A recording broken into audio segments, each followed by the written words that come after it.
Hi everybody, my name is Mike. This is my YouTube page, Mox News. Thanks for tuning in.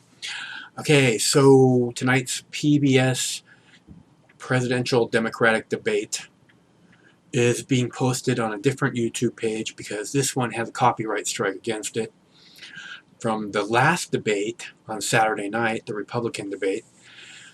And because ABC seems to think gathering all the presidential candidates together so that the American people can make an educated choice is in no way fair use video. Wrong. So that should be cleared up soon, hopefully, but for the moment, for the time being, a copyright strike limits this page to 15 minutes of video. So anything longer than that will have to be posted on the alternate Mox News page, which is labeled Mox News Archive.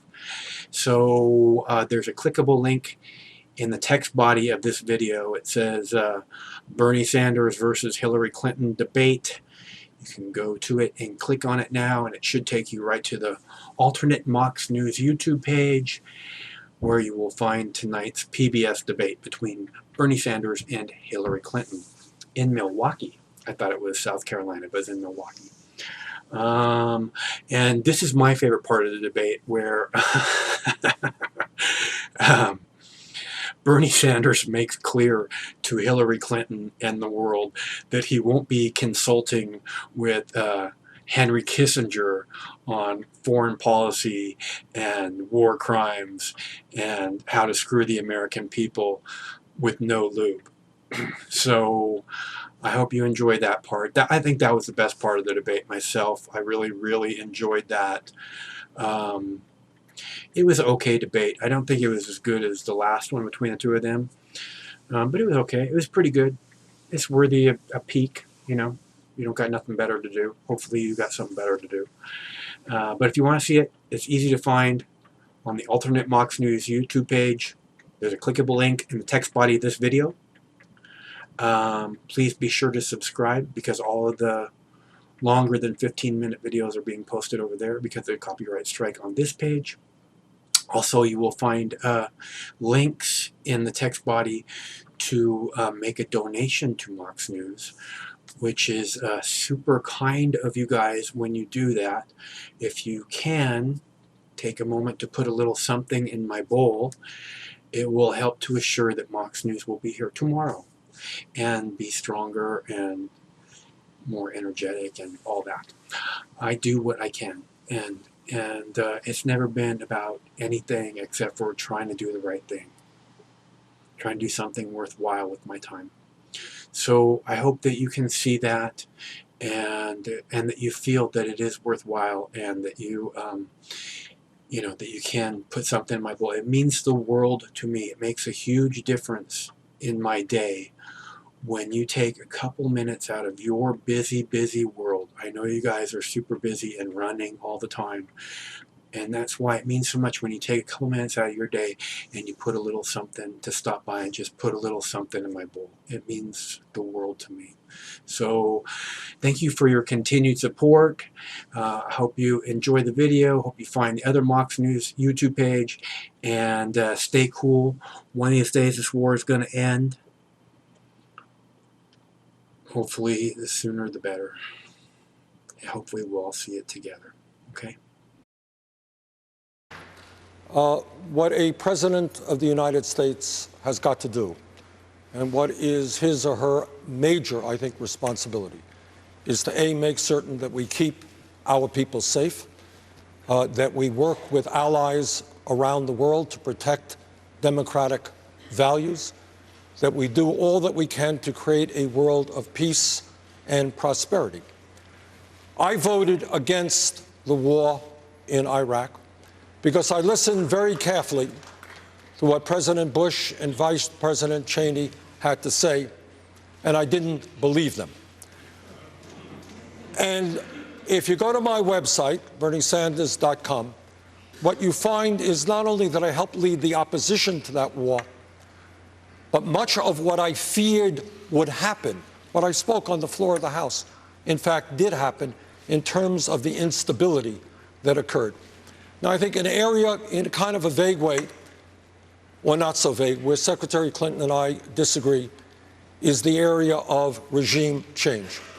Look, the truth is that a powerful nation like the United States, certainly working with our allies, we can overthrow dictators all over the world. And God only knows Saddam Hussein was a brutal dictator.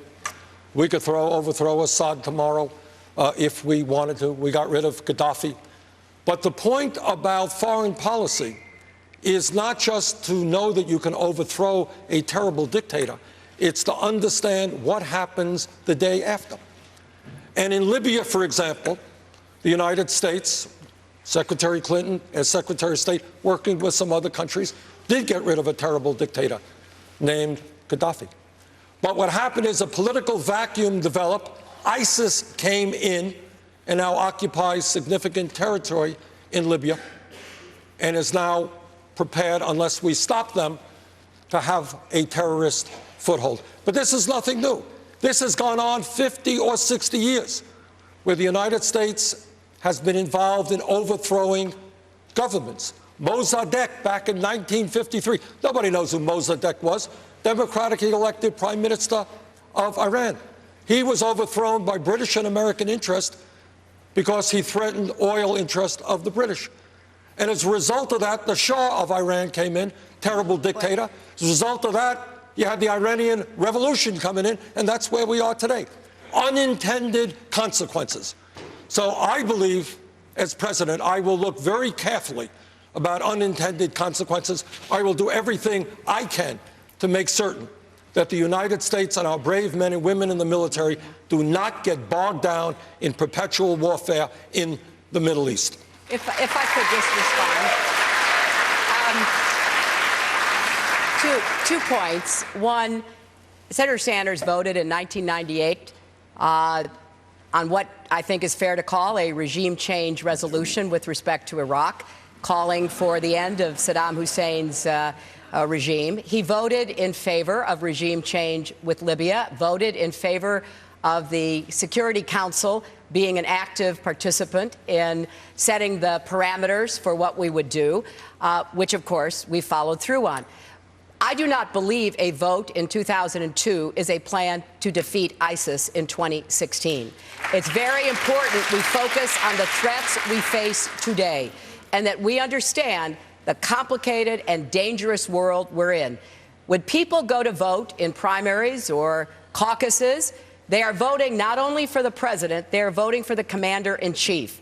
And it's important that people really look hard at what the threats and dangers we face are and who is best prepared for dealing with them. As we all remember, Senator Obama, when he ran against me, was against the war in Iraq. And yet, when he won, he turned to me, trusting my judgment, my experience, to become Secretary of State. I was very honored to be asked to do that and very honored to serve with him those first 4 years. Judy, if I can, there is no question, and Secretary Clinton and I are friends, and I have a lot of respect for her, that she has enormous experience in foreign affairs. Secretary of State for 4 years. You got a bit of experience, I would imagine. But judgment matters as well. Judgment matters as well. And she and I looked at the same evidence coming from the Bush administration regarding Iraq. I led the opposition against it. She voted for it. But more importantly, in terms of this Libya resolution that you've noted before, this was a virtually unanimous consent. Everybody voted for it, wanting to see Libya move toward democracy. Of course, we all wanted to do that. That is very different than talking about specific action for regime change, which I did not support. You did support a UN Security Council approach, which we did follow up on. And look, I think it's important to look at what the most important counterterrorism judgment of the first 4 years of the Obama administration was, and that was the very difficult decision as to whether or not to advise the president to go after bin Laden. I looked at the evidence. I looked at the intelligence. I got the briefings. I recommended that the president go forward. It was a hard choice. Not all of his top national security advisors agreed with that. And at the end of the day, it was the president's decision. So he had to leave the Situation Room after hearing from the small group advising him, and he had to make that decision. I'm proud that I gave him that advice, and I'm very grateful to the brave Navy SEALs who carried out that mission. Judy? Yeah. One area, very briefly. Just the final word.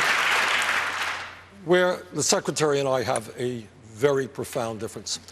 In the last debate, and I believe in her book, very good book, by the way, in her book and in this last debate, she talked about getting the approval or the support or the mentoring of Henry Kissinger. Now, I find it rather amazing, because I happen to believe that Henry Kissinger was one of the most destructive secretaries of state in the modern history of this country. I am proud to say that Henry Kissinger is not my friend. I will not take advice from Henry Kissinger.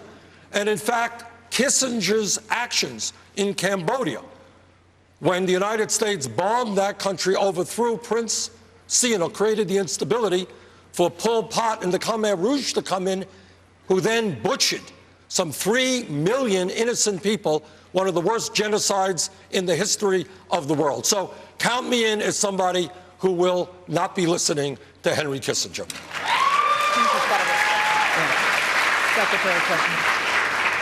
Well, I know journalists have asked who you do listen to on foreign policy, and we have yet to know who that is. Well, it ain't Henry Kissinger, that's fine. for sure. That's fine. You know, I listen to a wide variety of voices that have expertise in various areas. I think it is fair to say, whatever the complaints that you want to make about him are, that with respect to China, one of the most challenging relationships we have, his opening up China and his ongoing relationships with the leaders of China is an incredibly useful relationship for the United States of America. So if we want to pick and choose, and I certainly do, people I listen to, people I don't listen to, people I listen to for certain areas, then I think we have to be fair and look at the entire world, because it's a big, complicated world out there. It is. And yes, people we may disagree with on a number of things may have some insight, may have some relationships that are important for the president to understand in order to best protect the United States.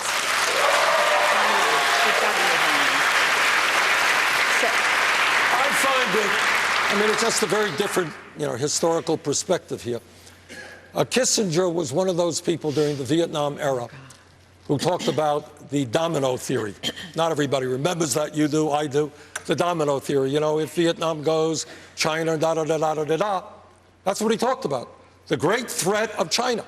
And then after the war, this is the guy who, in fact, yes, you're right, he opened up relations with China and now pushed various type of trade agreements, resulting in American workers losing their jobs as corporations moved to China, the terrible authoritarian communist dictatorship he warned us about.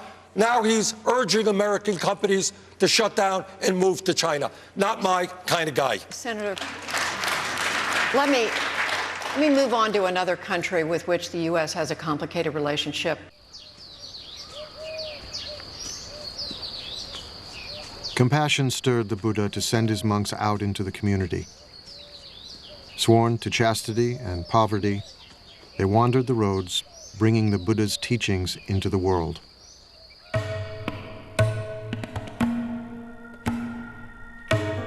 Go forth, monks, for the happiness of the many, out of compassion for the world. There are beings whose eyes have little dust on them, who will perish if they do not hear the teaching. But if they hear the teaching, they will gain liberation. The monks exist by begging. We think of begging as kind of a bad thing. Begging in this tradition is a good thing. It's a sign of spiritual purity. You're not allowed to beg tomorrow's lunch today. Only today's lunch. Then you can't eat from noon until dawn the next day. Then you have to go out and get another lunch. And then in exchange for lunch, you give a lecture. Unless they say we don't want to hear about it, then you don't. But that's the only thing but that forces you to interact with the lay community. And if you're not serving them, if you're not doing something useful for them, they won't put anything in your bowl, and that will be the end of your community.